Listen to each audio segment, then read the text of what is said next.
यशोदान प्रजन जना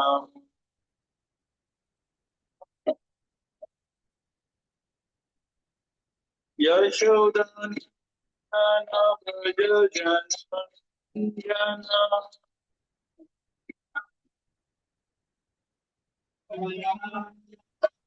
यम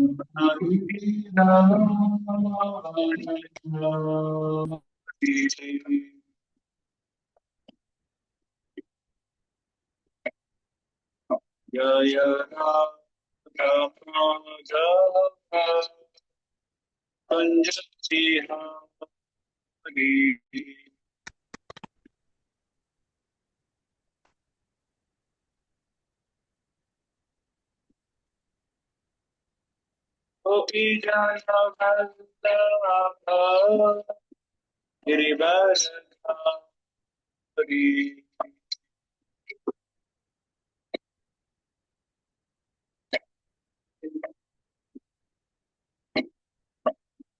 गोपी जना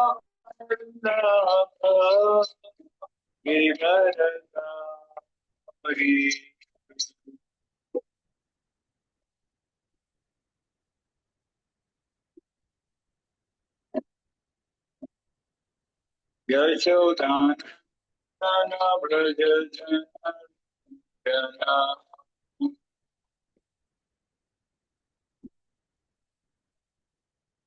यशोदान व्रज जना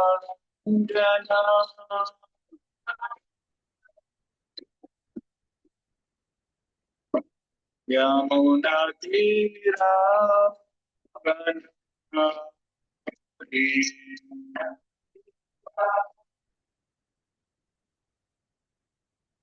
जय राम पंजाबी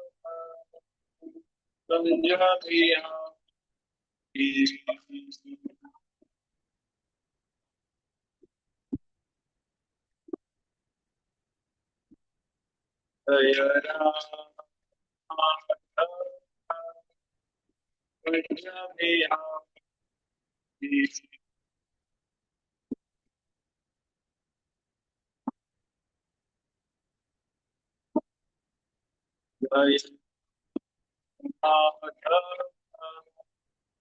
पंजाबी जय पंजाबी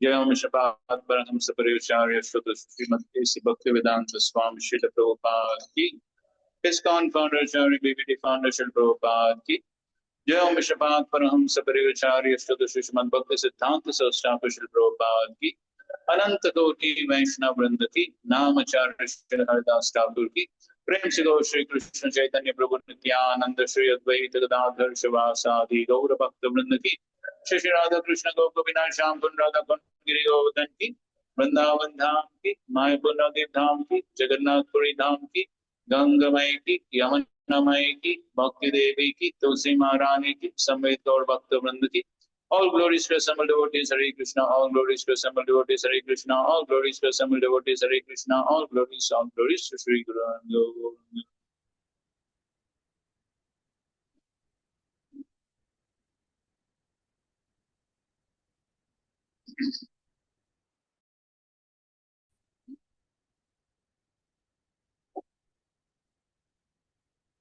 हरे कृष्णा हरे कृष्णा। तो हम लोगों का परम सौभाग्य है कि हमें बहुत ही दिव्य संग प्राप्त हुआ है श्रीमान वंशीवर्धन प्रभु का। हरि बोल। तो प्रभु जी पुणे के बहुत सीनियर कर्मचारियों में से हैं। बहुत ही वर्षों पहले प्रभु जी पुणे में थे और अभी तो सारे विश्व में प्रभु जी भ्रमण करते हैं। और विशेषकर प्रभुपाद जी की बहुत इच्छा थी कि इस्कॉन के वक्त भक्ति शास्त्री भक्ति वैभव इत्यादि कोर्सेज करें, सिस्टमेटिक शास्त्रिक स्टडी। तो प्रभु जी सारे विश्व में भ्रमण करके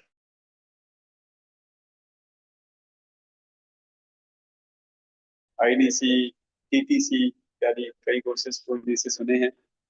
हमारा बहुत सौभाग्य रहा कि हमें हमारे भक्ति के बहुत शुरुआती दिनों से प्रभु जी का बहुत संग मिला। तो प्रभु जी को हम इतने वर्षों से देख रहे हैं, ऑलमोस्ट 15 साल तो मुझे ही हो गए, 16 साल से तो मैं ही प्रभु जी से इंस्पिरेशन ले रहा हूँ।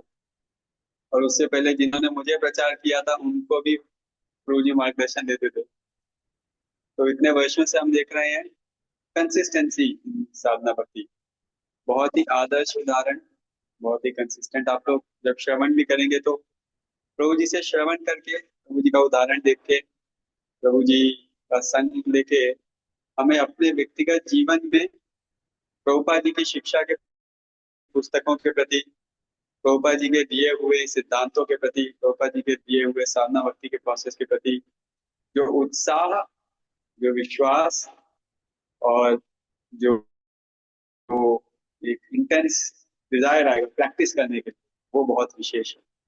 मैं जितनी भी बार प्रभु जी का संग किया हूँ, प्रभु जी से मैंने जो सेंटेंसेस सुने हैं as it is Prabhupada ji का ही होता है और कुछ नहीं करता। और हर बार प्रभु जी के संग के बाद में जो प्रभुपाद जी का दिया हुआ प्रोसेस है, प्रभुपाद जी की शिक्षा है, उसके प्रति मैंने देखा है मेरा समर्पण भाव और उसको पालन करने के लिए उत्साह, दृढ़ता, श्रद्धा और अधिक बढ़ी है। तो हमारा बहुत ही, हम बहुत समय से प्रार्थना कर रहे थे कि कभी प्रभु जी का संग हमें लखनऊ में मिले। लास्ट टाइम बहुत छोटा सा एसोसिएशन प्रभु जी का कुछ समय के लिए मिला था, फिर मैंने आपको से रिक्वेस्ट किया था, तो प्रभु जी ने इस बार हमको ऐसा सुंदर अवसर दिया है। तो मेरा सभी से निवेदन है, विशेषकर अगले कुछ दिन हम ऐसे ब्रह्मचारी लोग बहुत श्रवण करेंगे प्रभु जी से, मॉर्निंग इवनिंग क्लासेस। तो प्रभु जी एक बहुत ही आदर्श उदाहरण है एक ब्रह्मचारी का भी, कैसा आदर्श ब्रह्मचारी जीवन होना चाहिए। अब्जॉर्प्शन इन शास्त्र, अब्जॉर्प्शन इन साधना भक्ति, अब्जॉर्प्शन इन सेवा, डिटैच, फोकस, सब कुछ एकदम बहुत आदर्श। युक्ताहार विहार से युक्त चेष्ट से कर्म से, एकदम आदर्श। तो सभी से अनुरोध करेंगे बहुत उत्साह के साथ तो जिसे श्रवण करें। और हमारे मॉर्निंग इवनिंग क्लासेस होंगे, तो आज कल परसों, आज और कल मॉर्निंग में प्रभु जी सेक्शन लेंगे भागवतम का 10वें स्कंद का 38वां अध्याय, जहाँ पे अक्रूर वृंदावन में प्रवेश कर रहे हैं। और शाम के समय प्रभु जी सेक्शन लेंगे जहाँ पे कृष्ण मथुरा में प्रवेश कर रहे हैं, आज और कल शाम को। संडे की सुबह कृष्ण की जन्म लीला होगी। और दोपहर के समय ये प्रभु जी अवेलेबल है, अगर कुछ भक्त लोग प्रभु जी से व्यक्तिगत मिलना चाहते हैं, कुछ चर्चा करना चाहते हैं तो वो भी कर सकते हैं। हरे कृष्णा। तो आइए हम स्वागत करते हैं श्रीमान वंशीवर्धन प्रभु का श्री श्री राधा रमन बिहारी मंदिर इस्कॉन लखनऊ में। बहुत ही जोर से उत्साह से एक बार हरे कृष्ण महामंत्र बोल के, हरे कृष्णा, हरे कृष्णा, कृष्णा कृष्णा, हरे हरे, हरे हरे,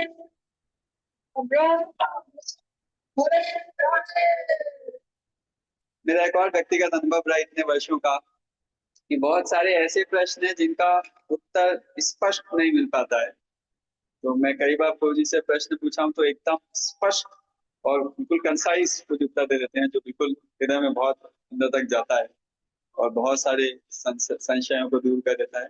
तो भक्त लोग बहुत प्रश्न भी पूछ सकते हैं और मुझे ऐसी आशा है कि हमें हमारे भक्ति में और अधिक दृढ़ता और उत्साह मिलेगा।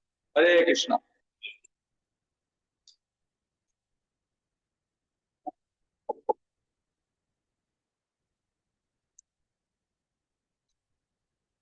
हरे कृष्ण।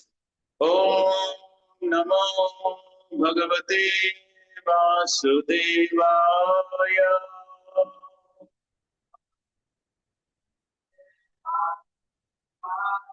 ओम नमो भगवते वासुदेवाय।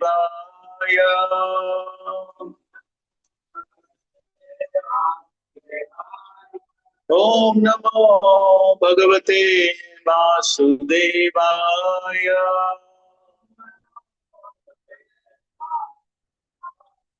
नारायणं नमस्कृत्य नरं चैव नरोत्तमं देवीं सरस्वतीं व्यासं ततो जयमुदीरये।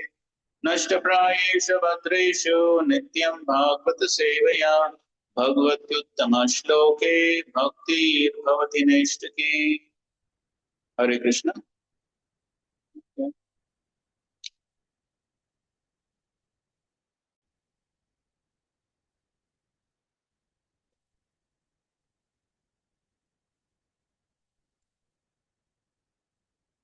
श्रीमद् भागवतम दशम स्कंद अध्याय 38 वृंदावन में अक्रूर का आगमन। श्लोक क्रमांक 1। श्री शुक उवाच अक्रूरोऽपि च ताम्रात्रिम् मधुपूर्यां महामती उषित्वा रथमास्थाय प्रययौ नन्दगोकुलम्। श्रीशुक उवाच अक्रूरोऽपि च ताम्रात्रिम् मधुपूर्यां महामती उषित्वा रथमास्थाय प्रययौ नन्दगोकुलम्। श्रीशुक उवाच अक्रूरोऽपि च ताम्रात्रिम् मधुपूर्यां महामतिः उषित्वा रथमास्थाय प्रययौ नन्दगोकुलम्।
शब्दार्थ बोल।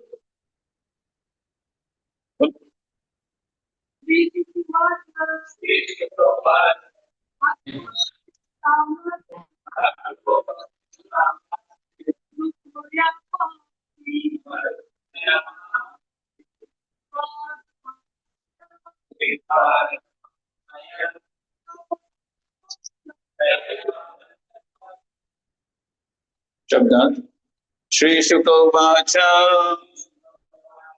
श्री सुखदेव गोस्वामी ने कहा अक्रूर अक्रूर अपीच तथा ताम उस रात्रि रात मधुपुरिया मथुरा नगर में महामती उच्च विचार वाला उषित्वा रहकर रथम अपना रथ आस्थाय चढ़कर प्रययौ रवाना हुआ नंद गोकुलम नंद महाराज के ग्वाल ग्राम के लिए। अनुवाद श्री सुखदेव गोस्वामी ने कहा महामती अक्रूर ने वह रात मथुरा में बिताया और तब अपने रथ पर सवार होकर नंद महाराज के ग्वाल ग्राम के लिए रवाना हुए। तात्पर्य कंस ने फाल्गुन मास के कृष्ण पक्ष की एकादशी के दिन अक्रूर को वृंदावन जाने का आदेश दिया। अक्रूर मथुरा में रात बिताकर अगले दिन तड़के ही रवाना हो गए। उसी दिन प्रातः श्री नारद मुनि ने वृंदावन में भगवान श्री कृष्ण की स्तुति की और दोपहर के बाद वहां व्योमासुर मारा गया। अक्रूर गोधूली बेला में श्री भगवान के ग्राम में प्रविष्ट हुए। ओम ज्ञानतिमिरन्धस्य ज्ञानाञ्जनशलाकया चक्षुरुन्मिलितं येन तस्मै श्रीगुरवे नमः। श्रीचैतन्यमनोभीष्टं स्थापितं येन भूतले स्वयं रूप कदा मह्यं ददाति स्वपदान्तिकम्। वन्देऽहं श्रीगुरो श्रीयुतापदकमलं श्रीगुरोन् वैष्णवांश्च श्रीरूपं साग्रजातं सहगना रघुनाथान्वितं तं सजीवं साद्वैतं सावधूतं परिजनासहितं कृष्णचैतन्यदेवं श्रीराधा कृष्णपादान् सहगना ललिता श्रीविशाखान्वितांश्च नमः ओं विष्णुपदाय कृष्णप्रेष्ठाय भूतले श्रीमते भक्तिवेदांत स्वामिनिति नामिने नमस्ते सारस्वते देवे गौरवाणी प्रचारिणे निर्विशेषा शून्यवादी पाश्चात्य देशतारिणे नमो महावदन्याय कृष्ण प्रेम प्रदायते कृष्णाय कृष्ण चैतन्य नामने गौरत्विषे नमः। हे कृष्णा करुणा सिंधो दीनबंधो जगतपते गोपेश गोपिका कांत राधा कांत नमोस्तुते तप्त कांचन गौरांगी राधे वृंदावनेश्वरी वृषभानुसुते देवी प्रणमामि हरिप्रिये वाञ्छाकल्पतरुभ्यश्च कृपा सिन्धुभ्य एव च पतितानां पावनेभ्यो वैष्णवेभ्यो नमो नमः। जय श्री कृष्ण चैतन्य प्रभु नित्यानंद श्री अद्वैत गदाधर शिवासादि गौरभक्त वृंद हरे कृष्णा कृष्णा कृष्णा हरे हरे हरे राम राम राम राम हरे हरे हरे कृष्ण। तो सभी भक्तों का हार्दिक स्वागत है इस भागवत कक्षा के लिए और हम सभी भक्तों को धन्यवाद देते हैं कि यहाँ पर बुलाकर कुछ सेवा करने का अवसर प्रदान किया है। तो जन्माष्टमी के उपलक्ष्य पर हम कुछ कृष्ण लीला पर चर्चा करने का प्रयास करेंगे। तो हमने सोचा कि सुबह के समय ये अध्याय जो है वृंदावन में अक्रूर का आगमन, तो इस अध्याय पर हम आज और कल चर्चा करेंगे सुबह के समय, और शाम के समय कृष्ण मथुरा में प्रवेश करते हैं उस लीला के बारे में हमको चर्चा करने का प्रयास करेंगे। तो भक्तिमय जीवन में हमारी सबकी इच्छा है और हमारा सबका लक्ष्य जो श्रील प्रभुपाद जी ने कई बार बताया है, हमारा सबका लक्ष्य क्या है, कहाँ जाना है, कहाँ जाना चाहते हैं?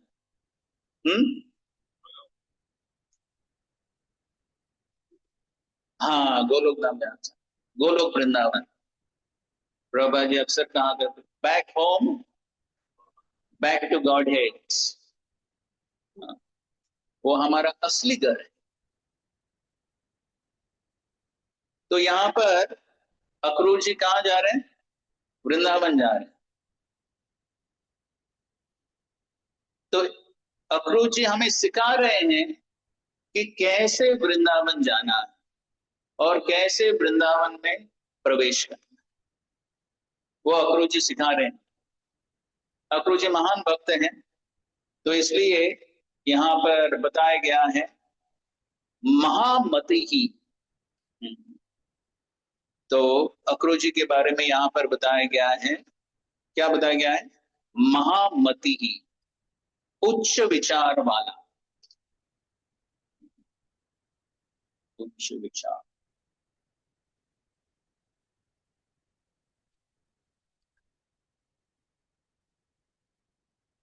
तो प्रभुपाद जी चाहते थे कि हमारे उच्च विचार हो और सरल जीवन। Simple living, high thinking.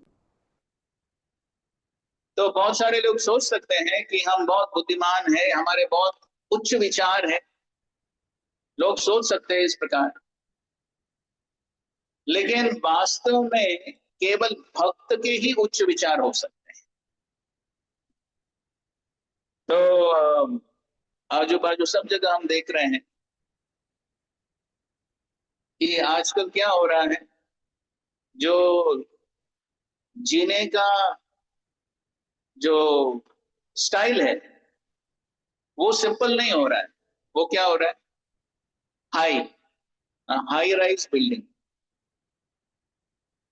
तो हाई लिविंग हो रहा है, लेकिन थिंकिंग कैसे हो रहा है पता।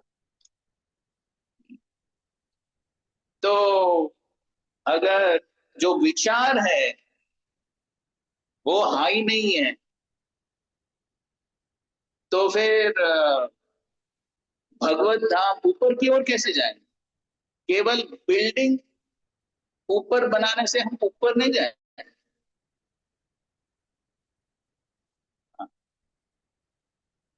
तो अगर विचार बहुत नीच है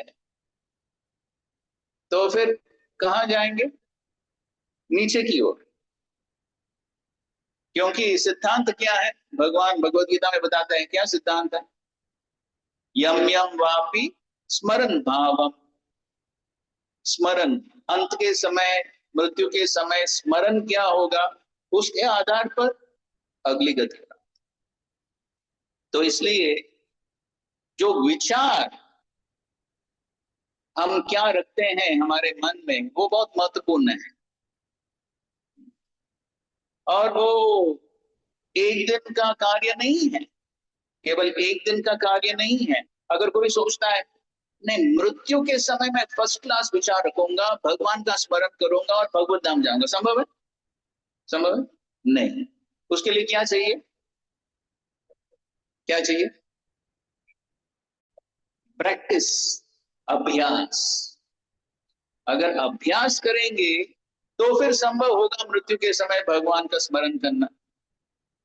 जिस प्रकार अगर कोई विद्यार्थी है, अगर विद्यार्थी सोचता है कि परीक्षा के केवल एक रात पहले मैं पढ़ाई करूंगा और एग्जाम में पास हो जाऊंगा,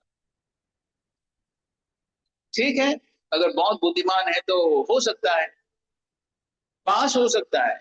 लेकिन अगर अच्छे मार्क्स चाहिए तो क्या संभव है केवल एक रात पढ़ाई करके? नहीं। उसके लिए क्या क्या करना पड़ेगा?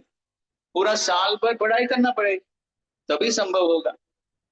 तो उसी प्रकार आध्यात्मिक जीवन में अगर हम सफलता प्राप्त करना चाहते हैं तो फिर पूरे जीवन भर अभ्यास करना जरूरी है।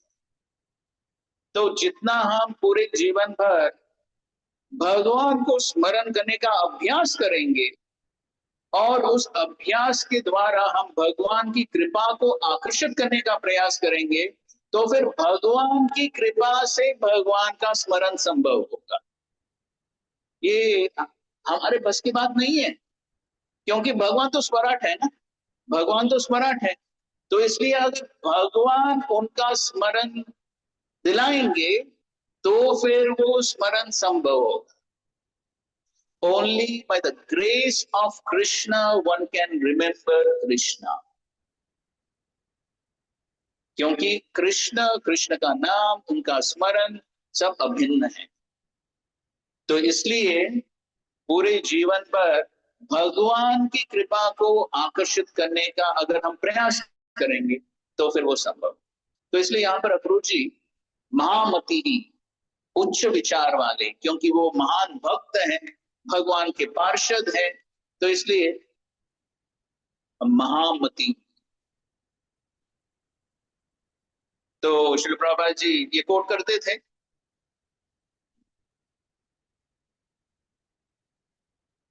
जो कृष्ण भक्त है वो बड़ा चतुर होता है। क्या है? ये कृष्ण भजे से बड़ा चतुर। तो वास्तव में भक्त ही बहुत बुद्धिमान होते हैं, क्योंकि वो जानते हैं कि जीवन का लक्ष्य क्या है, जीवन में क्या करना चाहिए। केवल भक्ति जानते हैं, बाकी लोग तो सब ऐसे कुछ कार्य करते हैं, लक्ष्य क्या है वो पता ही नहीं होता है। प्रभुपाद जी उदाहरण देते हैं कि जिस प्रकार अगर कोई पायलट विमान चला रहा है और उसको पता नहीं है कि लैंडिंग कहाँ करना है, फिर कहाँ लैंडिंग करे, फिर क्रैश हो सकता है। तो इसलिए लक्ष्य बिल्कुल स्पष्ट होना चाहिए कि भक्ति में जीवन का लक्ष्य क्या है। तो इसलिए भक्त को बुद्धिमान कहा गया है, क्योंकि लक्ष्य पता है। तो अभी कंस ने, अभी कंस हम जानते हैं, कंस बहुत सारे असुरों को भेजा वृंदावन में, कृष्ण को मारने का प्रयास चल रहा था। लेकिन कंस को पता नहीं था कि कृष्ण कौन है, पता नहीं था। लेकिन फिर बाद में नारद मुनि कंस के पास जाकर बता गए हैं कि वास्तव में ये कृष्ण कौन है। वो नंद महाराज का पुत्र नहीं है, वो वसुदेव का ही पुत्र है।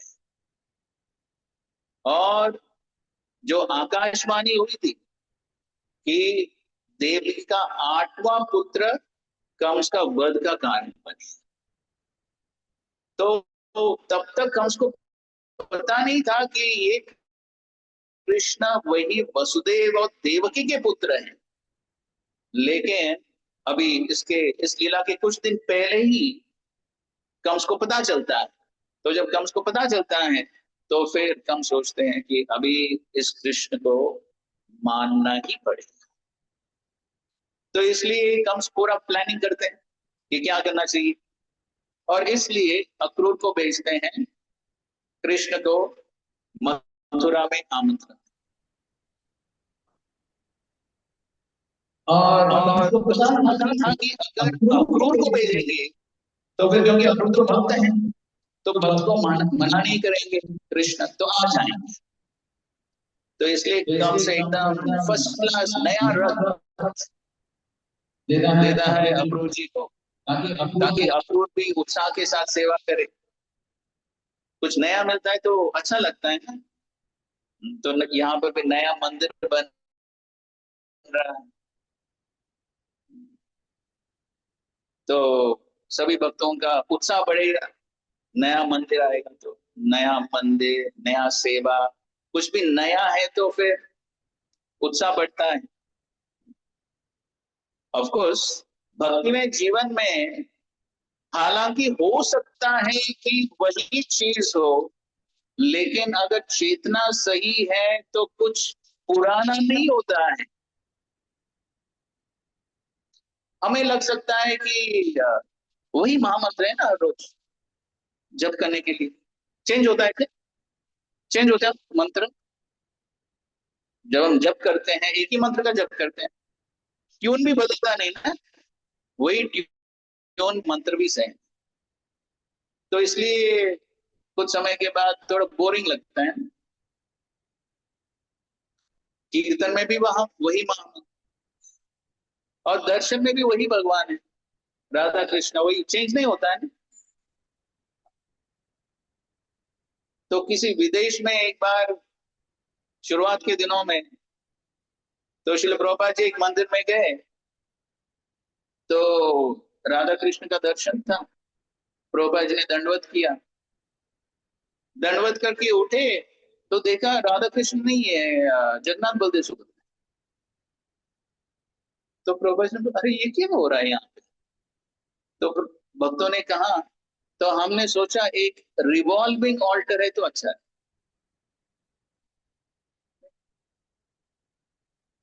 समझ, रिवॉल्विंग ऑल्टर तो मतलब अलग अलग दर्शन। तो प्रभुपाद ने कहा ऐसा नहीं चलता है, ये थोड़ी चलता है।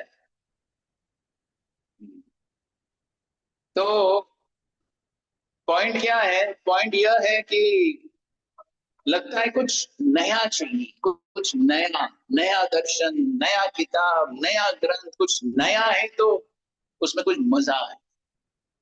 लेकिन भक्तिमय जीवन में वही पुराने चीज हो सकते हैं, लेकिन फिर भी पुराने नहीं है। Testing colour. क्यों? क्योंकि भगवान के बारे में क्या बताया गया है? नव यौवनम।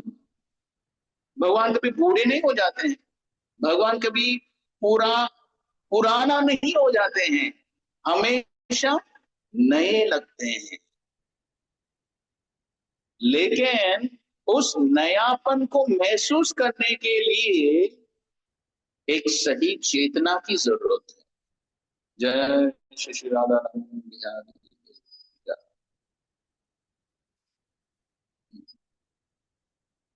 तो अगर हम आध्यात्मिक चेतना में रहेंगे तो फिर वही राधा कृष्ण का दर्शन हर रोज और हर दिन में भी हम कई बार दर्शन कर सकते हैं, लेकिन हर बार जब हम दर्शन करते हैं नए लगेंगे।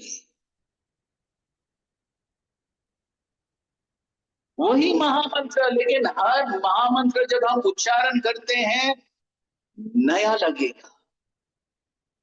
वही भागवतम हो सकता है, वही लीला हम सोच सकते हैं, अरे अरे कितने बार वही श्रवण कर। लेकिन अगर आध्यात्मिक चेतना में रहेंगे तो फिर वही कृष्ण की लीला जो है कई बार सुना होगा, लेकिन हर बार जब हम सुनते हैं नए साक्षात्कार प्रकट होंगे, कुछ नया लगेगा। तो इसलिए हम देखते हैं स्वयं श्रील प्रभुपाद जी जो इन सभी ग्रंथों के लेखक हैं, लेकिन श्रील प्रभुपाद जी अपने अपने ही किताबों को बार बार स्वयं पढ़ते थे। आपने कभी देखा है जो लेखक अपनी खुद की किताबों को पढ़ते? देखा है कभी? कभी होता नहीं है, वो तो केवल दूसरों के लिए लिखता है। लेकिन प्रभुपाद जी स्वयं पढ़ते थे। केवल पढ़ते ही नहीं थे, सुनते भी थे और बहुत उत्साह के साथ श्रवण करते थे। शुद्धकीर्ति प्रभु बताते हैं कि लॉस एंजलिस मंदिर में शाम के समय हर रोज सिस्टम था कि हर रोज श्रील प्रभुपाद जी वहां पर एक बहुत सुंदर बगीचा था। प्रभुपाद जी उनको वृंदावन गार्डन्स कहते थे। तो प्रभुपाद जी वहां पर बैठकर, तो कुछ भक्त लोग प्रभुपाद जी के साथ बैठते और श्रील प्रभुपाद जी उनसे कहते थे, एक भक्त से कहते थे कि कृष्ण बुक से पढ़ो, और वो भक्त कृष्ण बुक से पढ़ते थे। अभी कृष्ण बुक किसने लिखा? प्रभुपाद जी ने लिखा। लेकिन जब प्रभुपाद जी श्रवण करते थे इस कृष्ण बुक से तो बहुत उत्साह के साथ श्रवण करते थे, क्योंकि ये भगवान श्री कृष्ण की लीला। और हम जानते हैं कि जिस प्रकार आपने सुना होगा ये लीला, श्री प्रभुपाद जी जन्माष्टमी के दिन एक मंदिर में थे और ऑलमोस्ट रात के समय कुछ 8-9 बजे सब भक्त बैठ के श्रील प्रभुपाद जी के साथ, और श्रील प्रभुपाद जी ने कहा कृष्ण बुक से पढ़ो। अभी हम जानते हैं जन्माष्टमी के दिन क्या होता है, पूरा दिन क्या करते हैं? सेवा और उपवास। तो उपवास के साथ साथ सेवा करना तो फिर थक जाते हैं। तो अभी 8-9 बज गया रात और श्रील प्रभुपाद जी ने कहा कृष्ण बुक से रीडिंग करो। तो एक भक्त पढ़ना शुरू किया, तो पहला अध्याय खत्म हो गया। सब भक्तों ने कहा श्रील प्रभुपाद जी की। तो सब भक्तों ने सोचा अभी प्रभुपाद जी बोलेंगे, ठीक है बस। प्रभुपाद जी ने कहा अगला अध्याय, नेक्स्ट चैप्टर। और जो कृष्ण बुक का दूसरा चैप्टर क्या है? क्या है? हाँ, प्रेयर्स ऑफ द डेमीगॉड्स, देवताओं की प्रार्थनाएं। तो वो बहुत लंबा चैप्टर है और बहुत फिलोसॉफिकल भी है वो सब प्रार्थनाएं। तो वो भक्त पढ़ने लगे और फिर धीरे धीरे भक्त लोग नींद आने लगी, सन्यासी के डंडे गिरने लगे। लेकिन प्रभुपाद जी बिल्कुल सीधे बैठकर श्रवण कर रहे थे, ध्यान पूर्वक श्रवण कर रहे थे श्रील प्रभुपाद जी, उन्हीं का कृष्ण बुक। और ये दूसरा चैप्टर, लंबा चैप्टर समाप्त हो गया। और फिर सब भक्तों ने सोचा अभी श्रील प्रभुपाद जी बोलेंगे। तो फिर से सब भक्तों ने बोला श्रील प्रभुपाद की जय, बहुत उत्साह के साथ बोले। लेकिन प्रभुपाद ने क्या कहा, नेक्स्ट चैप्टर। तो इस प्रकार अर्धरात्रि तक ये चलता रहा। सब भक्त सो रहे थे, लेकिन फिर भी श्रील प्रभुपाद जी ध्यान पूर्वक श्रवण कर रहे। क्यों? क्योंकि ये कृष्ण लीला, कृष्ण का नाम, कृष्ण का दर्शन, ये कभी पुराना नहीं होता है, ये हमेशा नया ही होता है। लेकिन वो जो नयापन जो है, उसको अनुभव करने के लिए कृष्ण की कृपा चाहिए। तो इसलिए जब हम शुद्ध भक्ति प्रैक्टिस करने का प्रयास करते हैं, जिससे गुरु और कृष्ण प्रसन्न हो, तो हर बार जब हम श्रवण करते हैं कुछ नया ही लगेगा। हालांकि वही लीला हो सकती है, लेकिन फिर भी नया लगेगा। ये भगवान की कृपा है, फिर कभी बोरिंग नहीं लगेगा। तो यहाँ पर अक्रूर जी कंस के आदेश पर वृंदावन निकलते हैं नया रथ लेकर। तो अक्रूर जी भी प्रसन्न हो जाते हैं, क्योंकि अक्रूर जी भी सोच रहे थे कि अगर कंस पुराना उनका यूज किया रथ देता, तो फिर उसमें मैं भगवान को कैसे लेकर आ सकता हूं। क्योंकि भगवान को जो भी हम देते हैं वो क्या होता है, नया होता है ना। वो भोग होता है, वो प्रसाद नहीं होता है। तो हर एक चीज जो हम भगवान को देते हैं नया ही देते हैं। तो फिर अक्रूर जी ने सोचा, अच्छा है कंस ने नया रथ दिया, नहीं तो मैं भगवान को कैसे ला सकता। तो इन केस नया रथ दिया, और फिर अक्रूर जी निकल पड़े वृंदावन की ओर। तो इस अध्याय से हम तो रोज 16 माला जप करते हैं, 16 माला। तो इस अध्याय से हम कुछ 16 शिक्षाएं सीखने का प्रयास, ठीक है, 16 लेसन्स फ्रॉम दिस चैप्टर। तो एक एक करके हम डिस्कस करेंगे। तो आगे दूसरा श्लोक, तो हम कुछ श्लोकों का उच्चारण करेंगे और कुछ केवल ट्रांसलेशन करेंगे। दूसरा श्लोक, मार्ग में यात्रा करते हुए महात्मा अक्रूर को कमल नेत्र श्री भगवान के प्रति अपार भक्ति का अनुभव हुआ, अतः वे इस प्रकार सोचने लगे। तो अभी अक्रूर जी क्या सोचते हैं, अभी कई श्लोकों में, यहाँ पर कई श्लोकों में ऑलमोस्ट 15 श्लोक हैं, जिसमें अक्रूर जी का विचार किया है उसके बारे में बताया गया।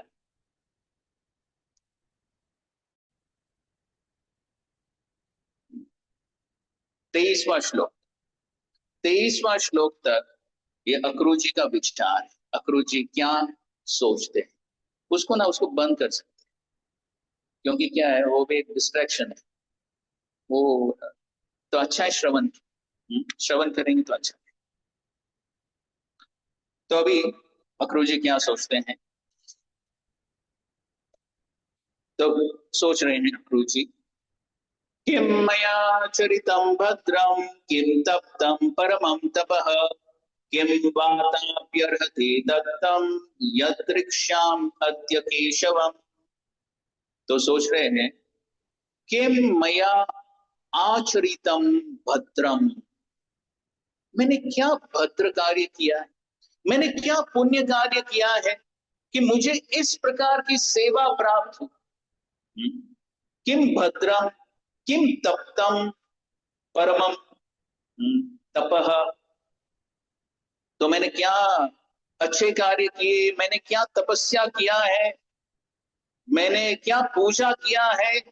अर्हते दत्तम, मैंने क्या दान दिया है, मैंने कौन से कार्य किया है जिससे मुझे आज यद द्रक्ष्यामि अद्य केशवम, जिससे मुझे आज केशवम भगवान श्री कृष्ण का दर्शन प्राप्त होने वाला है।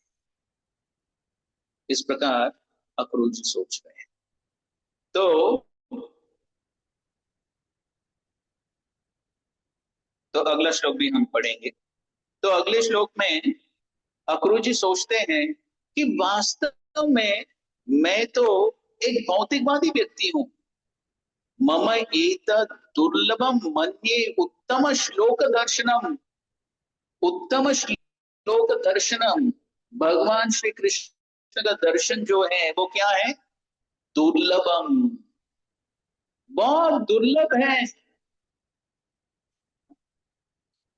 तो सोच रहे हैं कि ऐसे भगवान का दर्शन मुझ जैसे व्यक्ति को प्राप्त होना ये कितने भाग्य की बात है।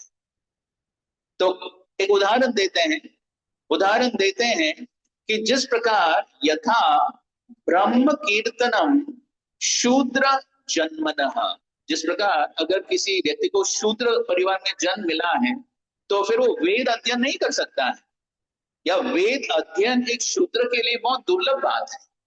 तो कह रहे हैं कि उसी प्रकार मुझ जैसे भौतिकवादी व्यक्ति को भगवान उत्तम श्लोक का दर्शन प्राप्त होना ये अत्यंत दुर्लभ है। तो यहां पर हम तो जो पहला शिक्षा जो हम प्राप्त कर सकते हैं वो ऑलरेडी हमने चर्चा किया कि किस प्रकार एक भक्त हमेशा भगवान का स्मरण करने के लिए उत्साहित रहता है। तो ये पहला पॉइंट ऑलरेडी हमने चर्चा की। यहां पर दूसरा पॉइंट है। दूसरा पॉइंट जो है, ये सब जो हमने ये शिक्षाएं हमने लिया है ये सब प्रभुपाद जी के कृष्ण बुक से ही है। तो प्रभुपाद जी के कृष्ण बुक में प्रभुपाद जी ने क्या किया है, बहुत दक्षता के साथ, बहुत एक्सपर्टली श्री प्रभुपाद जी ने लीला और शिक्षाओं को कंबाइन किया है।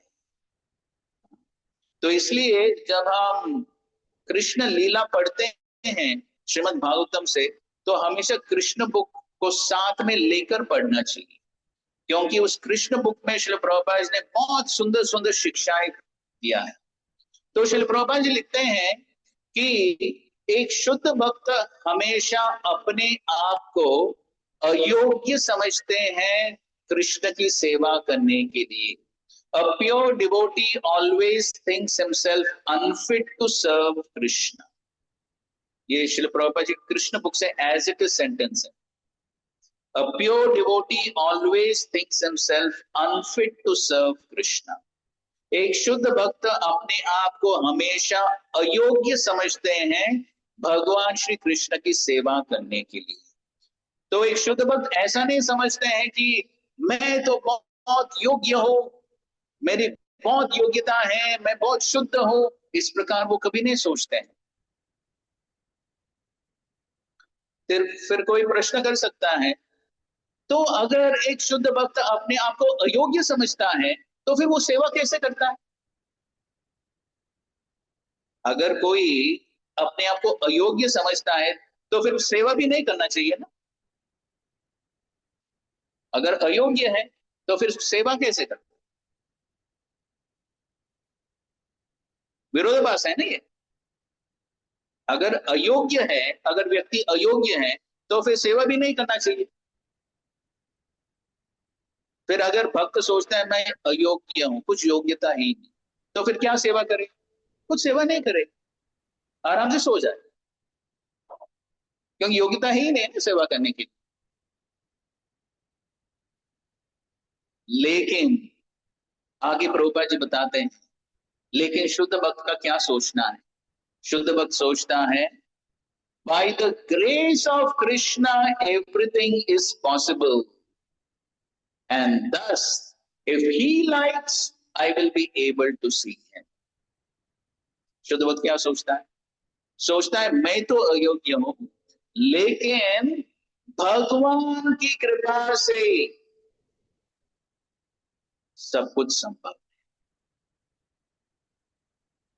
और इसलिए अगर भगवान चाहे तो फिर मैं वो सेवा कर सकता हूं, अगर भगवान चाहे तो मुझे उनका दर्शन प्राप्त हो सकता है। तो शुद्ध भक्त अपने आप को कभी योग्य नहीं समझता है, लेकिन भगवान की कृपा से सब कुछ संभव है, इस प्रकार शुद्ध भक्त सोचता। तो कुछ दिन पहले हम श्रील रूप गोस्वामी की तिरुबा तिथि मना रहे थे। तो हम देख सकते हैं कि किस प्रकार श्रील रूप गोस्वामी और सनातन गोस्वामी जब पहली बार श्री चैतन्य महाप्रभु से मिलते हैं तो फिर वो क्या बताते हैं? तो महाप्रभु से क्या बताते हैं? क्या वो कहते हैं कि हम सारस्वत ब्राह्मण परिवार में जन्म हुआ है, हमारा हम बहुत योग्य है, इस प्रकार कहते हैं? वो क्या कहते हैं? वो कहते हैं हमारा तो नीच जाति है, नीच जन्म है, नीच कर्म है, हमारा सब कुछ नीच है, तो हम तो आपको मिलने के लिए हम तो बिल्कुल योग्य है ही नहीं, और आपकी कृपा को प्राप्त करने की आशा वैसा ही है जैसा कि कोई मौना व्यक्ति चंद्रमा को स्पर्श करने का प्रयास कर रहा, लेकिन फिर भी हम आशा कर रहे हैं आपकी कृपा की, क्योंकि आप पतित पावन हैं, और अगर आप हम पर कृपा करेंगे तो आपका पतित पावन होना ये सार्थक हो जाए, इस प्रकार वो कहते हैं। तो हालांकि रूप गोस्वामी और सनातन गोस्वामी इतने हाईली क्वालिफाइड थे, भौतिक दृष्टिकोण से भी और आध्यात्मिक दृष्टिकोण से। भौतिक दृष्टिकोण से सारस्वत ब्राह्मण परिवार में उनका जन्म हुआ था, और बहुत बड़े विद्वान थे, शास्त्र में विद्वान थे, सभी प्रकार की भाषाएं वो जानते थे, संस्कृत, पर्शियन, अरेबिक, इतने सारे भाषाएं, लेकिन फिर भी वो अपने आप को अयोग्य समझ रहे, लेकिन फिर भी वो भगवान की कृपा की आशा रख रहे थे, क्योंकि वो जानते हैं कि भगवान चाहे तो वो कृपा कर सकते हैं, क्योंकि वो पतित पावन।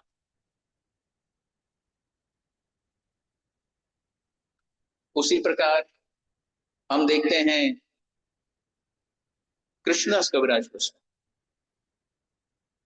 कृष्णदास कविराज गोस्वामी महाभागवत भक्त है, लेकिन फिर भी अपने बारे में क्या सोच रहे हैं? जगाए मदाए होए मुई से पापिष्ट, मैं तो जगाए मदाए से भी ज्यादा पापी हूं,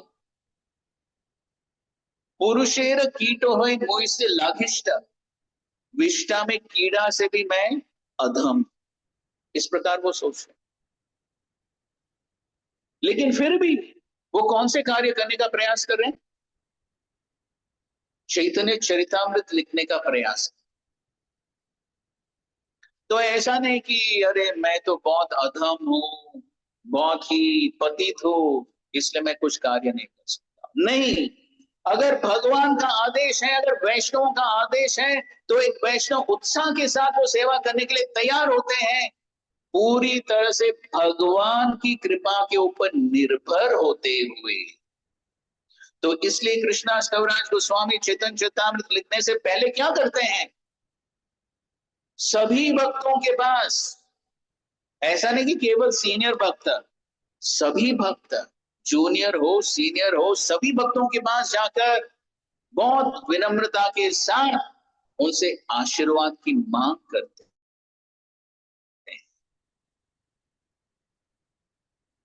और फिर अंत में भगवान श्री मदन मोहन के पास जाते हैं और फिर उनकी भी आशीर्वाद प्राप्त, तभी वो सेवा करने के लिए तैयार है।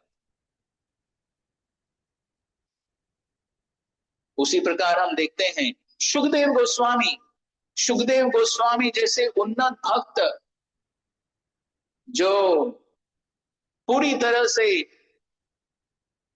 ब्रह्म साक्षात्कारी व्यक्ति थे, आत्म साक्षात्कारी व्यक्ति थे, लेकिन फिर भी हम देखते हैं श्रीमद् भागवतम के दूसरे स्कंद चौथे अध्याय, वहां पर हम देखते हैं कि सुखदेव गोस्वामी परीक्षित महाराज के प्रश्नों का उत्तर देने से पहले कितने सारे सुंदर प्रार्थनाएं अर्पित करते हैं भगवान की कृपा को प्राप्त करने के लिए। सुखदेव गोस्वामी भी यह नहीं सोचते हैं कि मैं सक्षम हूं, मैं योग्य हूं परीक्षित महाराज के प्रश्नों का उत्तर देने के लिए। वो सोच रहे थे मैं तो पूरी तरह से अयोग्य हूं, अगर भगवान की कृपा हो तो परीक्षित महाराज के प्रश्नों का उत्तर दे पाओ।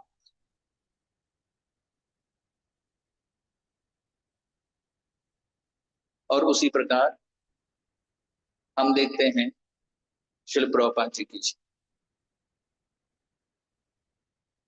तो आपको पता ही होगा कि कल 13 अगस्त विशेष दिन था। क्या क्या विशेष था? 13 अगस्त इंग्लिश कैलेंडर के अनुसार, तिथि के अनुसार नहीं, इंग्लिश कैलेंडर के अनुसार 13 अगस्त क्यों स्पेशल है हमारे?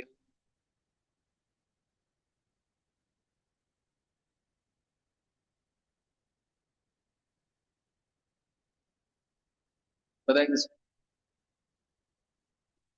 13 अगस्त 1965 ये शुक्रवार का दिन था जब श्रील प्रभुपाद अमेरिका जाने के लिए रवाना हुए।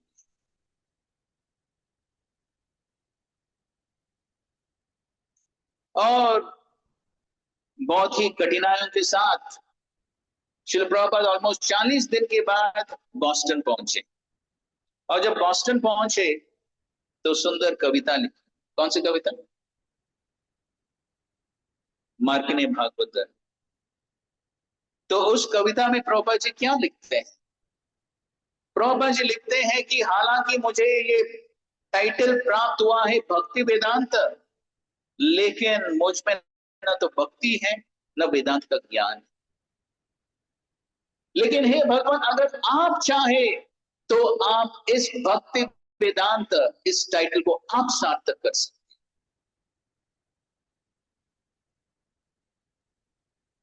प्रभुपाद जी प्रार्थना करते हैं कि हे भगवान, यहां पर अमेरिका में जो लोग हैं सब रजोगुण और तमोगुण में गिरे हुए हैं। इन लोगों को मैं क्या प्रचार कर सकता?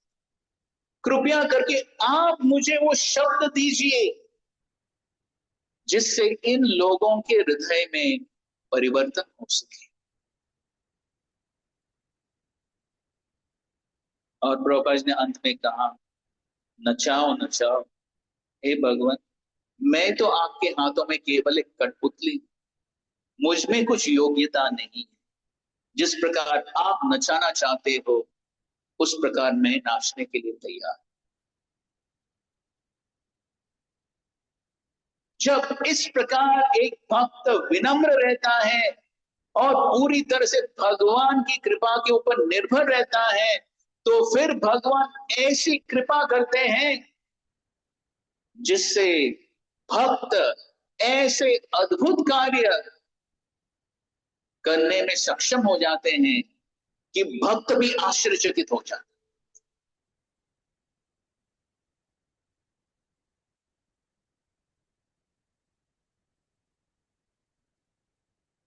तो जब श्रील प्रभुपाद जी अमेरिका पहुंचे और फिर कुछ सालों के पश्चात कृष्ण भावनामृत, कृष्ण कॉन्शियसनेस ऐसे फैलने लगा, दावानल के समान फैलने लगा पूरे विश्व में, तो श्री प्रभुपाद जी भी कहने लगे कि मैंने भी ऐसे अपेक्षा नहीं किया। श्री प्रभुपाद जी स्वयं कहते हैं कि जब मैं अमेरिका पहुंचा तो मैं सोच रहा था जब मैं इन लोगों को बताऊंगा no meat eating, no illicit sex, no intoxication, no gambling, ये लोग बोलेंगे स्वामी जी कृपया करके वापस जाइए। ये प्रभुपाद जी अपेक्षा कर रहे थे। लेकिन प्रभुपाद जी कहते हैं केवल और केवल श्री चैतन्य महाप्रभु की असीम कृपा है कि ऐसे कलयुग में भी, ऐसे घोर अंधकार में भी पूरे विश्व में प्रचार, पूरे विश्व के लोग हरिनाम ले रहे हैं। पूरे विश्व में कितने सारे इस्कॉन के केंद्र हैं, और आज हम देखते हैं चाइना में, जापान में, रशिया में, चाइना जैसे देश में भी लोग भक्त बन रहे हैं। ये श्री चैतन्य महाप्रभु की असीम कृपा है। और श्रील प्रभुपाद जी क्योंकि पूरी तरह से उस कृपा के ऊपर निर्भर थे, इसलिए श्रील भगवान ने श्रील प्रभुपाद जी को माध्यम बनाकर पूरे विश्व में एक आध्यात्मिक क्रांति और एक चमत्कार श्रील प्रभुपाद जी के द्वारा दिखाया। श्रील प्रभुपाद जी ने कभी उसके लिए स्वयं श्रेय नहीं। श्रील प्रभुपाद जी इस कार्य को का श्रेय जो है हमेशा अपने गुरु महाराज श्री भक्ति सिद्धांत सरस्वती ठाकुर और अपने ही शिष्य को देते थे। तो इसलिए अगर हम चाहते हैं कि हम भक्ति में आगे बढ़े, तो इस विनम्र भाव से भगवान की कृपा के ऊपर निर्भर रहना यह अत्यंत आवश्यक है।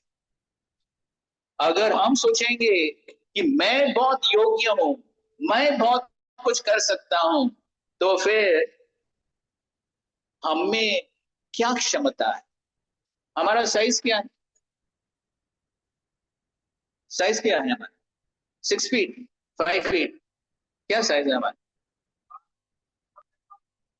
हाँ, 1/10,000 टिप ऑफ द हेयर। क्या हम दिखाई देता है? नहीं, वो हमारा साइज है। तो फिर क्षमता क्या है हमारी? वो 1/10,000 टिप ऑफ द हेयर, वो साइज है हमारा। क्षमता क्या है हमारी? कोई क्षमता नहीं है। इसलिए गर्वित होने की कुछ जरूरत नहीं है कि हम बहुत कुछ कर सकते हैं। हमारी कुछ क्षमता नहीं है। अगर भगवान न चाहे तो श्वास भी अंदर नहीं जाएगा। श्वास ले सकते हैं भगवान कृपा पे? नहीं। तो हम पढ़ रहे थे कि कहीं पर एक व्यक्ति था जो 20 साल तक जिम जा रहा था और सोच रहा था कि मैं बॉडी को ऐसा बनाऊंगा तो फिर यमराज भी भाग जाएंगे देख।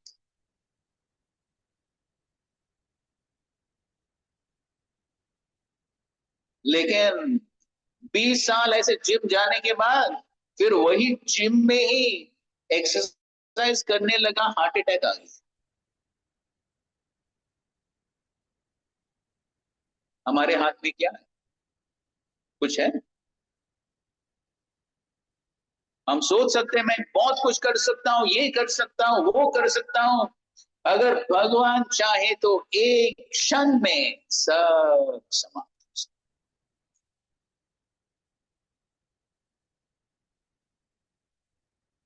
तब हम सब जानते ही है 12 जून को क्या हुआ। इसी साल के 12 जून को क्या हुआ?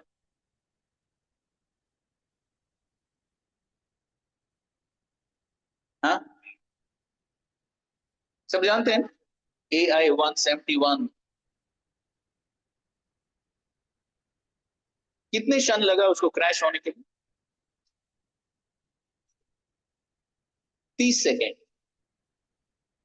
टेक ऑफ के बाद 30 सेकेंड में क्रैश हो। और उस प्लेन में ऑलमोस्ट 250 लोग बड़े बड़े स्वप्न के साथ, बड़े बड़े प्लान्स के साथ बैठे हुए थे उस प्लेन में। लेकिन 30 सेकेंड में क्या हुआ? सब प्लान समाप्त। 30 सेकेंड में समाप्त, हमेशा के लिए समाप्त। Everything put to rest.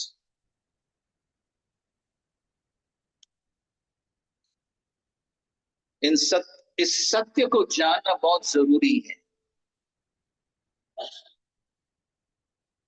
ठीक है, प्लान तो बना सकते हैं, लेकिन अगर हम आसक्त रहेंगे प्लान से, और अगर हम सोचेंगे मैं मेरे बलबूते पर इस प्लान को सार्थक करूंगा, देखो मैं क्या कर सकता हूं, भगवान कहेंगे अच्छा ऐसी बात है, देखो क्या होता है।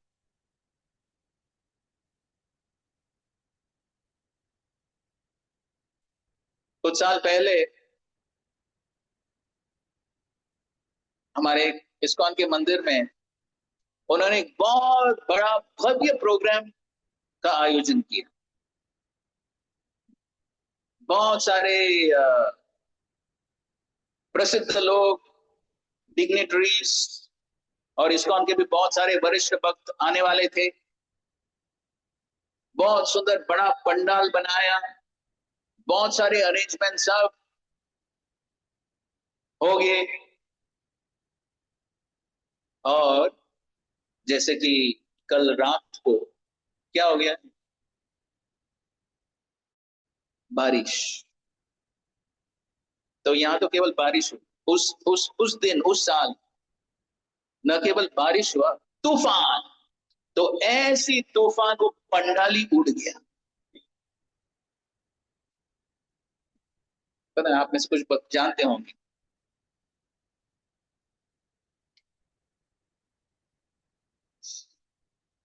पंडाली उड़ गया।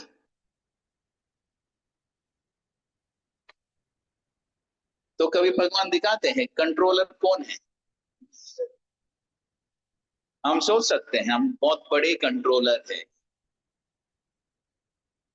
मैं ये हूं, मैं वो हूं, मैं ये कर सकता हूं, वो कर सकता हूं, दिखाऊंगा, ये करूंगा। एक क्षण नहीं लगेगा समाप्त होने के लिए। बात को याद रखना चाहिए। तो इसलिए भक्त हमेशा विनम्र रहता है और हमेशा पूरी तरह से अपने आप को अयोग्य समझते हुए हमेशा भगवान की कृपा के ऊपर निर्भर रहता है। और जैसे यहाँ पर अक्रूर जी सोच रहे हैं, मैं तो अयोग्य हूं पूरी तरह से, मैं तो भौतिकवादी व्यक्ति हूं, मैं तो भक्त भी नहीं हूं, लेकिन फिर भी अगर भगवान चाहते, अगर भगवान की कृपा हो तो फिर भगवान का दर्शन संभव हो पाएगा। इस विनम्र भाव से अक्रूर जी कहां जा रहे हैं, कहां जा रहे हैं, वृंदावन। तो अगर वृंदावन में प्रवेश करना है, प्रभुपाद जी आगे लिखते हैं इसी अध्याय में, केवल टिकट खरीद कर, ट्रेन टिकट हो, ओके फ्लाइट तो नहीं है डायरेक्ट वृंदावन के लिए, ठीक है दिल्ली तक, लेकिन कोई भी टिकट खरीद कर कोई वृंदावन में प्रवेश नहीं कर सकता है। प्रवेश का कोई कह सकता है नहीं नहीं मैं जा सकता हूं, क्या समस्या है, टिकट खरीद कर मैं जा सकता हूं, लोग जाते हैं। ठीक है, कोई वृंदावन में प्रवेश हो सकता है, लेकिन वृंदावन समझ में नहीं आए। वो केवल क्या दिखेगा, केवल वो बिल्डिंग्स दिखेंगे। आजकल तो बहुत सारे बिल्डिंग्स बन रहे वृंदावन, तो केवल वो बिल्डिंग्स दिखाई देंगे, लेकिन वृंदावन का जो आध्यात्मिक महिमा जो है और वो आध्यात्मिक वातावरण जो है उसका अनुभव नहीं हो पाए। हम सोचेंगे ठीक है ये भी एक साधारण शहर है, ठीक है वृंदावन नाम है, बहुत सारे मंदिर है, लेकिन क्या स्पेशल। तो इसलिए अगर वृंदावन में प्रवेश करना है, वृंदावन को समझना है और वृंदावन का अनुभव करना है, भगवान श्री कृष्ण का अनुभव करना है। जन्माष्टमी बहुत सारे आएंगे और चले जाएंगे, लेकिन अगर कृष्ण का साक्षात्कार चाहिए तो एक सही चेतना में रहना, ये विनम्र भाव में रहना, भगवान की कृपा के ऊपर निर्भर रहना, ये अत्यंत आवश्यक है। अगर सही चेतना नहीं रहेगी तो फिर बहुत सारे जन्माष्टमी आएंगे और चले जाएंगे, लेकिन इस चेतना में कुछ परिवर्तन नहीं होगा।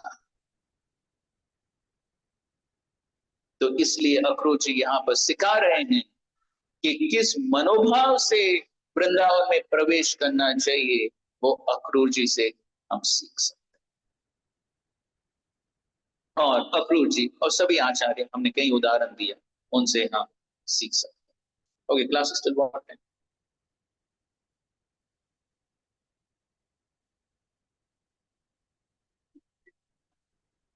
Okay, journalist. Okay, already 10 minute ज्यादा हो गया, तो क्या करना है? कंटिन्यू करना है, प्रश्न लेना है, क्या करना है? हाँ, कंटिन्यू। ठीक। क्या जी? 10 बजे? 10 बजे के बाद? आप 10 बजे तक बैठने के लिए तैयार है? अब बढ़िया है, उत्साह। एनी केस, हम उतना उतना लंबा नहीं खींचेंगे। हाँ हाँ, 9:30, 9:30। तो ये हमारा दूसरा पॉइंट हो गया। ये ऑफ कोर्स मेन पॉइंट है, तो इसलिए हमने डिटेल में हमने चर्चा किया। तो ये हमारा दूसरा पॉइंट है। Pure devotee always thinks himself unfit to serve Krishna, but it depends on the grace of Krishna. ये दूसरा पॉइंट। अभी आगे बढ़ेंगे यहाँ पर।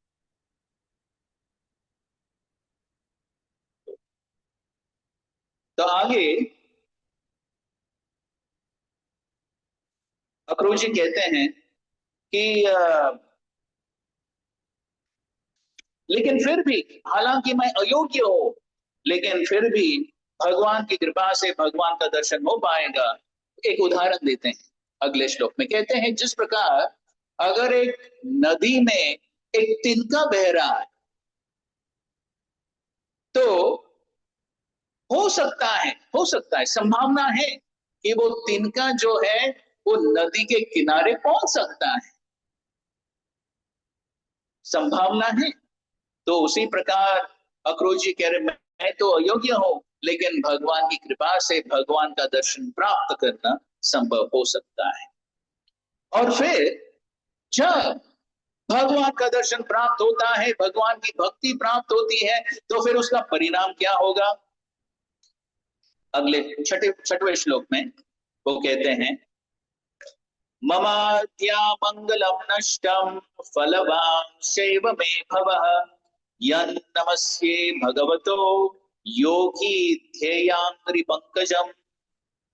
तो कहते हैं कि मम अद्य, अद्य मतलब आज, आज भगवान का दर्शन प्राप्त करके क्या होगा? अमंगलम नष्टम। क्या होगा? सारा जो अमंगल है वो सारा नष्ट हो जाएगा। तो यही होता है भक्ति में आने, भगवान का दर्शन प्राप्त करके जो भी अमंगल है हमारे जीवन में वो सब नष्ट हो जाएगा। तो हमारे जीवन में अमंगल क्या है? क्या है हमारे जीवन में अमंगल? क्या कुछ अमंगल है हमारे जीवन? नहीं, आपके जीवन में नहीं हो सकता, मेरे जीवन में तो बहुत। हाँ हाँ, भौतिक इच्छाएं। तो जो भौतिक इच्छाएं हैं, पाप प्रवृत्तियां हैं, वो सब अमंगल है। लेकिन जब हम भगवान के प्रति शरणागत हो जाते हैं, भगवान क्या कहते हैं? भगवद गीता के प्रसिद्ध श्लोक, सर्वधर्मान परित्यज्य मामेकं शरणं व्रज अहं त्वां सर्व पापेभ्यो मोक्षयिष्यामि मा शुचः। तो भगवान आश्वासन देते हैं, अगर मेरे प्रति शरणागत हो जाएंगे तो जो भी अमंगल है, जो भी पाप प्रवृत्तियां हैं, सब नष्ट हो जाए। ऑफ कोर्स इस पॉइंट को श्रील रूप गोस्वामी भक्ति रसामृत सिंधु में बहुत डिटेल में, विस्तार में चर्चा करते हैं कि किस प्रकार जो पाप करने की जो प्रवृत्ति है उसका मूल कारण क्या है? उसका मूल कारण है अविद्या। तो अविद्या के कारण हम सोचते हैं कि मैं शरीर हूं, और ये शरीर किसके लिए है? भोग करने के लिए है। तो इस प्रकार भोग करने की प्रवृत्ति रहती है, पाप करने की प्रवृत्ति आ जाती है। तो इसके वजह से व्यक्ति पाप कार्य करता है। जब व्यक्ति पाप कार्य करता है उसका परिणाम क्या होता है? उसका परिणाम अप्रारब्ध कर्म, मतलब उसका रिएक्शन जो है, प्रतिक्रिया तुरंत प्राप्त नहीं होता है। प्रभुपाद जी उदाहरण देते हैं, जिस प्रकार अगर कोई चोर है, चोरी करता है, जब चोरी करता है हो सकता है पुलिस उसको तुरंत पकड़ नहीं पाती, लेकिन बहुत जल्दी ही दंड मिलने वाला है।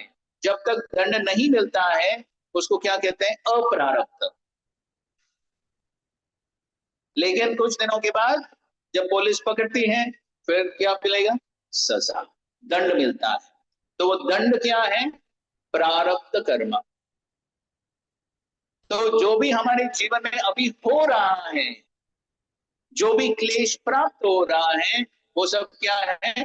प्रारब्ध कर्म। तो जो भी क्लेश है, किसी को बीमारी हो सकती है, किसी को कोर्ट केस हो सकता है, या जो भी होता है जीवन में, वो सब क्या है? वो प्रारब्ध कर्म है। तो वो अपने ही कर्म का रिएक्शन है। और साथ साथ में हर बार जब व्यक्ति कुछ पाप कार्य करता है, साथ साथ में क्या आता है? कूटम। कूटम का मतलब क्या है? पाप करने की प्रवृत्ति और बढ़ती है, समाप्त नहीं होती। कभी कभी लोगों को लगता है ठीक है भौतिक इच्छाओं को पूर्ति करेंगे, समाप्त हो जाए। समाप्त होता है? नहीं।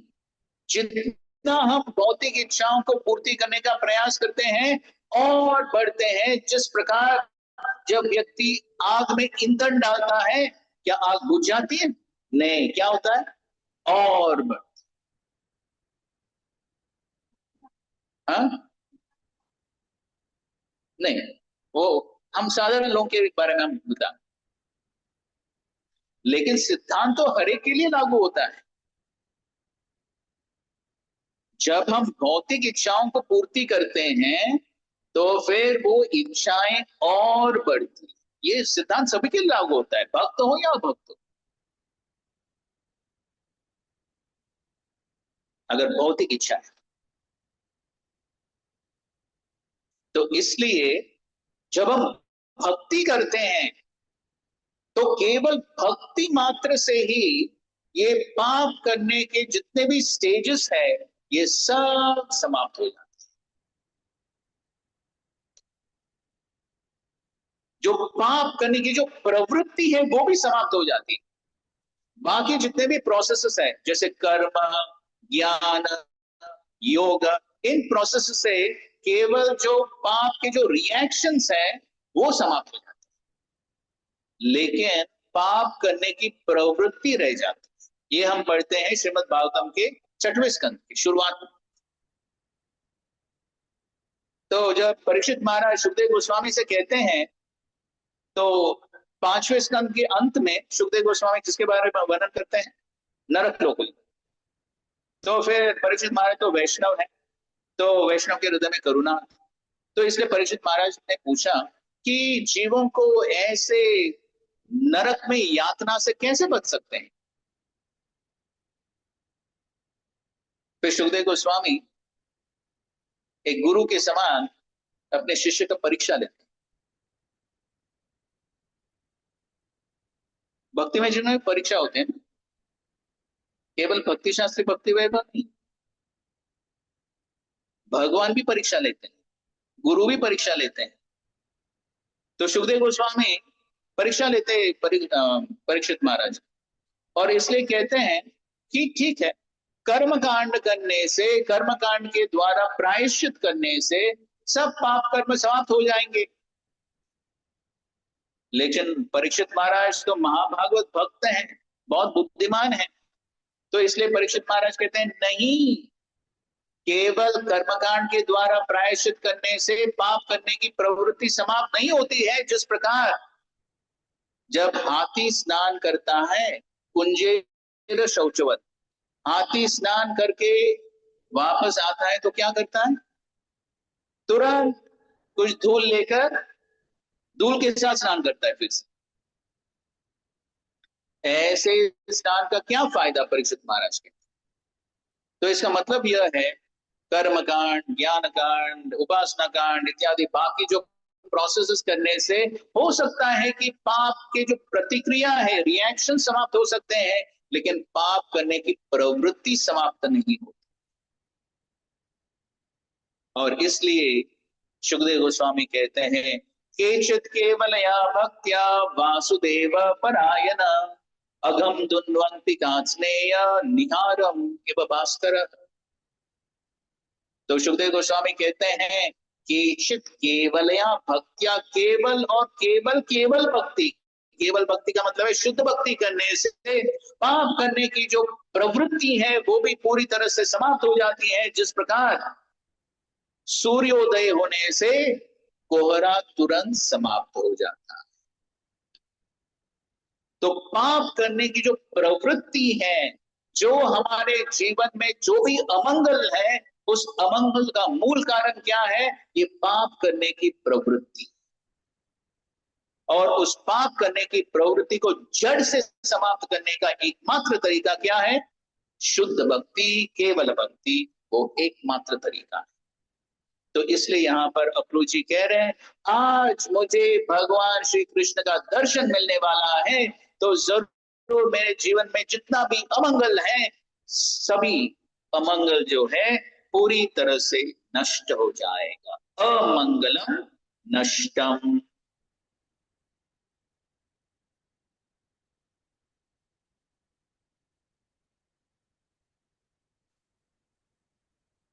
और आगे कहते हैं कि मुझे आज भगवत योगी ध्येय अंग्री पंकजम, भगवान के चरण कमल जिन पर योगी ध्यान करते हैं, ऐसे भगवान श्री के चरण कमलों का दर्शन मुझे प्राप्त होगा। ये कुछ साधारण बात नहीं है। हमें लगता होगा, अरे क्या है, भगवान का दर्शन तो रोज मिलता है ना, रोज मिलता है, कौन सी बड़ी बात। लेकिन भगवान स्वयं भगवद गीता के 11वें अध्याय में, भगवद गीता 11वां अध्याय कौन सा है? विश्वरूप दर्शन। विश्वरूप दर्शन। तो भगवान विश्वरूप दिखाते हैं अर्जुन को।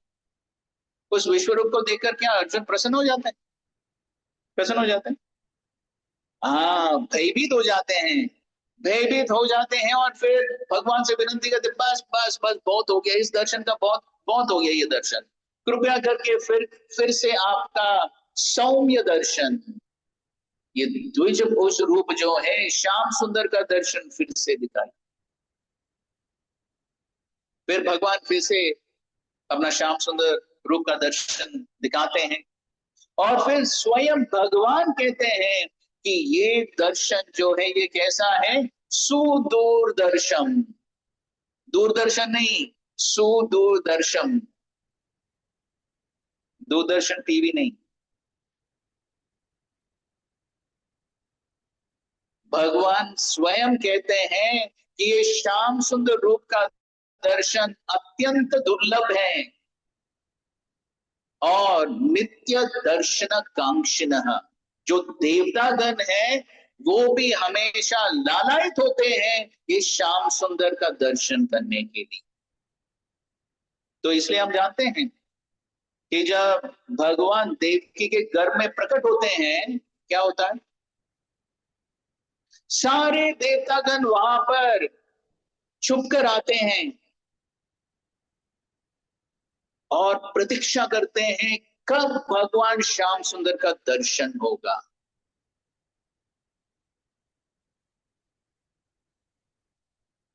जब ब्रह्मा जी सभी देवताओं के साथ क्षीर सागर के तट पर जाते हैं भगवान से विनती करने के लिए, अवतरित होने के लिए, तो ब्रह्मा जी प्रार्थना अर्पित करते हैं पुरुष सुक्त सभी देवताओं के साथ। तो फिर क्या होता है? भगवान विष्णु जी प्रकट होते हैं उनके सामने? प्रकट होते हैं नहीं। क्या होता है?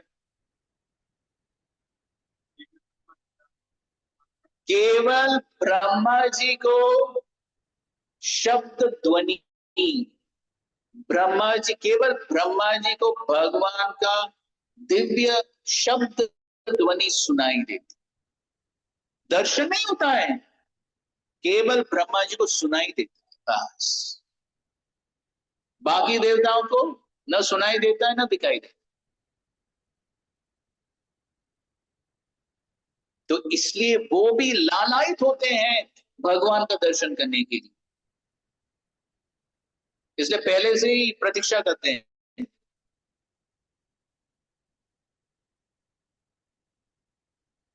तो जब यहाँ पर भगवान का दर्शन होता है 7:15 7:30,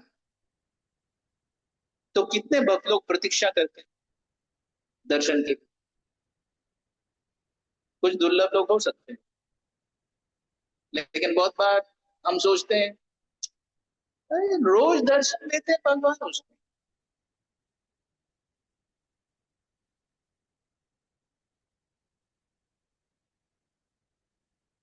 बहुत दुर्लभ है। हम वो कथा जानते हैं ना, शिव जी आते हैं गोकुल में, किसके लिए? श्याम सुंदर का दर्शन करने के लिए। और फिर यशोदा माता और गोपियां के, अरे ये कौन है, ये सब भस्म है, सांप है, हमारा कान्हा बहुत डर जाएंगे, जाओ जाओ जाओ। और फिर भगवान रोने लगते हैं, और फिर पौर्णमासी आती है और कहती है वो जो बाबा थे ना, बाबा जो आया था वो भस्म, उनको बुला। तो फिर ढूंढकर वापस बुलाते हैं शिव जी को, और फिर शिव जी कहते हैं मुझे एकांत में आपके बच्चे से मिलना है। तो देखिए शिव जी भी लालायित थे दर्शन के।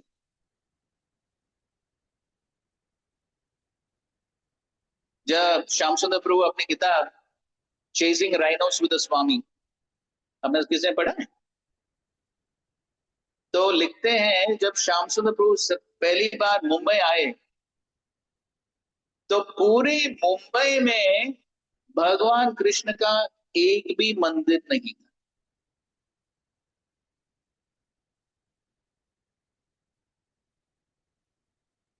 तो एक्चुअली और एक प्रभुपाद जी का एक शिष्य आए थे उसी समय, सुरभि प्रभु, जो आर्किटेक्ट बने कृष्ण बलराम मंदिर का और जुहू मंदिर का। तो सुरभि प्रभु प्रोफेशन से ही आर्किटेक्ट थे, और भारतीय मंदिरों का आर्किटेक्चर स्टडी करने के लिए सबसे पहले मुंबई आए। तो पूरे मुंबई में वो ढूंढ रहे थे कृष्ण मंदिर कहां पर, तो नहीं मिला उनको। तो फिर किसी ने कहा कि वो एक बिल्डिंग है वहां पर, वो आकाश गंगा, वहां पर कुछ हरे कृष्ण भक्त रहते। तो इस प्रकार सबसे पहली बार वो सुरभि प्रभु भक्तों के संपर्क में आ गए, फिर प्रभुपाद जी के पास गए, फिर भक्त बन गए। लेकिन पॉइंट क्या है, उस समय 1971 में पूरे मुंबई में कृष्ण का एक भी मंदिर नहीं। और अभी कितने मंदिर? बड़े मंदिर ही 5 हैं, और फिर छोटे सेंटर, छोटे छोटे मंदिर तो अनगिनत है। कैसे संभव हुआ, कैसे संभव?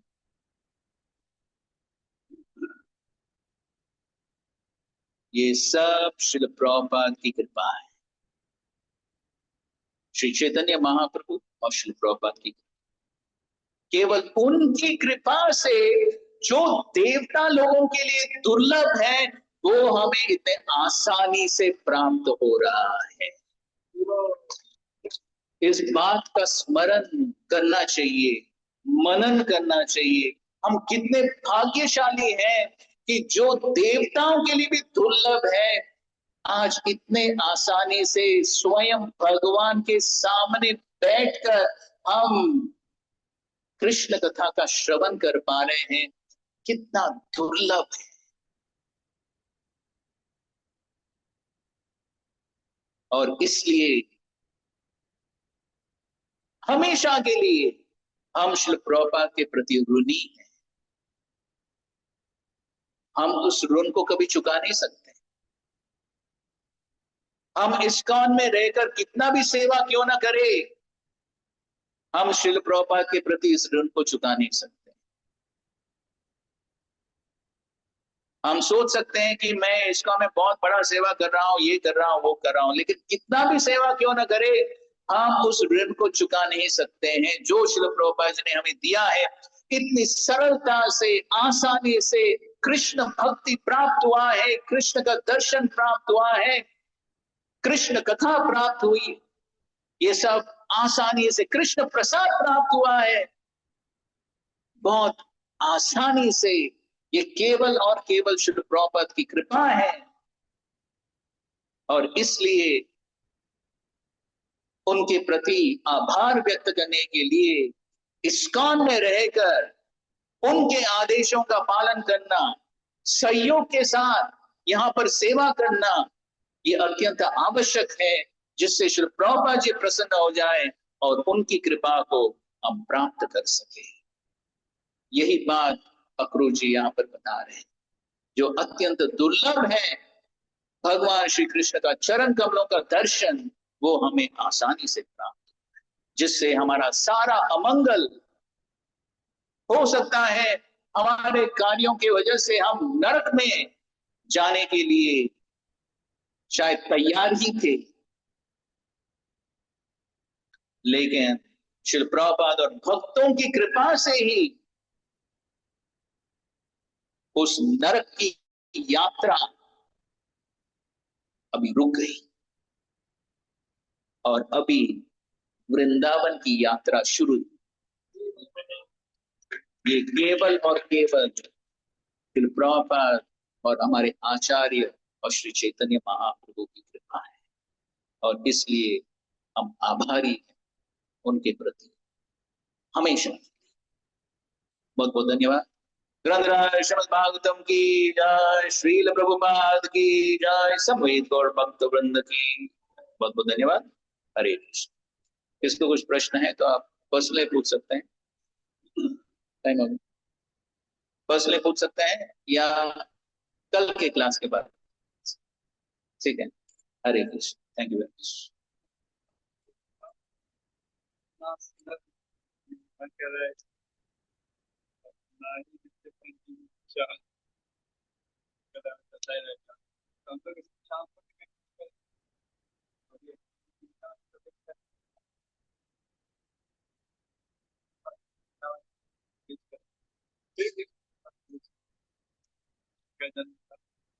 बहुत ही ज्यादा